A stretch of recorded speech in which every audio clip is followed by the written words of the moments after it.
Bem-vindos ao artigo recomendado do mês da Revista Portuguesa de Cardiologia e na edição deste mês vamos falar de um dos artigos que de facto tem levantado muita polémica, que é o estudo Paragon, que no fundo foi testar a utilização do sacubitril valsartan nos doentes com insuficiência cardíaca com fração de ejeção preservada. Como sabem, o endpoint primário deste estudo não foi atingido, mas há aqui uma série de dados que interessa analisar em maior pormenor. Para nos analisarmos estes dados, temos connosco o professor Rui Batista, dos Hospitais da Universidade de Coimbra. E, Rui, bem-vindo por teres vindo cá. Obrigado. Eu, se calhar, começaria por esta questão. Uma das coisas que tem-se muito falado é das subanálises e das análises de subgrupos deste estudo do Paragon, nomeadamente em relação ao cutoff de fração de ejeção e à questão dos homens versus mulheres. Como é que tu vês isto? Como é que interpretas? Quais foram os dados que foram apresentados? Portanto, antes de mais, é preciso compreender que nós ficamos sempre preocupados com subgrupos quando o endpoint primário é neutro, como foi o caso, e no Paragon houve dois subgrupos de interesse que foram logo alvo de grande atenção. Primeiro, a interação entre a fração de ejeção e o endpoint e, em segundo lugar, a questão dos homens versus as mulheres.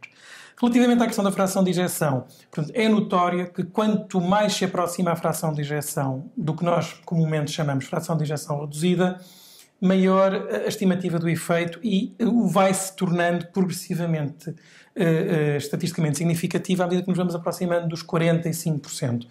Esta interação não é igual entre sexos, portanto, é mais óbvia para as mulheres do que para os homens, mas reflete provavelmente a identificação fenotípica de um grupo de doentes, que nós temos vindo a chamar fração de ejeção, insuficiência cardíaca com fração de ejeção intermédia, e provavelmente este é mais uma chega a que estes doentes possam de facto consistir num grupo em que a modulação do sistema renina-angiotensina aldosterona possa ter efeitos benéficos. Em segundo lugar, há uma interação muito interessante de género, portanto, entre homens e mulheres. Nós já tínhamos visto isto na medicina cardiovascular em alguns estudos. Nós vimos isto, por exemplo, no estudo dos fibrados, no ACCORD, em que, de facto, as mulheres, no Paragon, aparentemente beneficiam da estratégia, mas os homens não beneficiam. E, portanto, nós, quando avaliamos interações, também temos que pensar sempre assim: se há um grupo que beneficia e se o outro está no outro sentido, então o outro grupo não beneficiaria. E do ponto de vista fisiopatológico, nós sabemos que a insuficiência cardíaca com fração de ejeção preservada não é a mesma doença nos homens e nas mulheres. Aliás, há uma maior preponderância das mulheres e do envelhecimento das mulheres. As mulheres são mais velhas. A verdade é que, quando nós vamos avaliar o que é que acontece a estas mulheres no ensaio clínico, e estes dados são muito recentes, foram apresentados no American Heart, nós vemos que as mulheres, apesar de terem menos endpoint primário, menos incidência de endpoint primário, por exemplo, nos questionários de qualidade de vida, elas não melhoram. E, paradoxalmente, os homens, apesar de não melhorarem no endpoint primário, melhoram na qualidade de vida. Portanto, isto causa-nos alguma estranheza e torna ainda mais difícil a avaliação destes resultados. Portanto, eu acho que é interessante do ponto de vista científico, mas acho que para utilizar no dia-a-dia é difícil, tendo em consideração a extrapolação dos dados para a prática clínica. E são sempre análises também de subgrupos e temos de ter algum cuidado.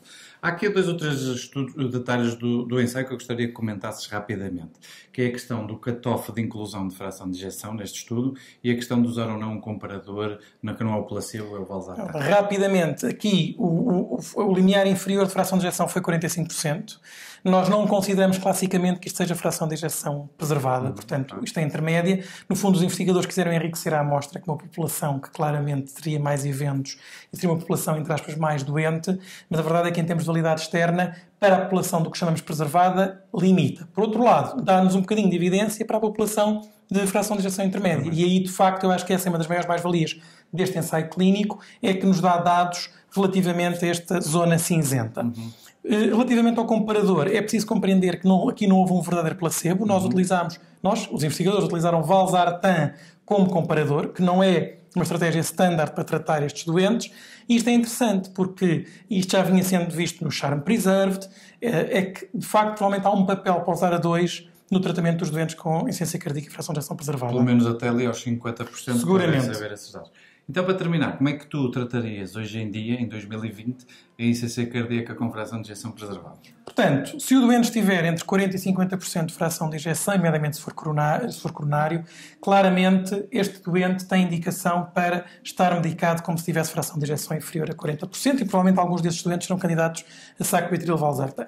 Acima de 50% aí já não temos boa evidência e provavelmente o manejo desse doente passa muito mais pela gestão das suas comorbilidades e pela gestão da congestão. E aí é que nós poderemos melhorar. Portanto, aqui agora todas as estratégias devem estar focadas na ideia de melhorar a avaliação e o tratamento da congestão destes doentes, seja com monitorização não invasiva, telemedicina ou até com sistemas de monitorização invasiva. E aí é que temos muito a aprender. Concordo. Obrigado por ter estado Obrigado, connosco e continuem então, fica aqui o desafio para lerem os detalhes deste estudo e continuarem a seguir o artigo recomendado do mês da Revista Portuguesa de Cardiologia.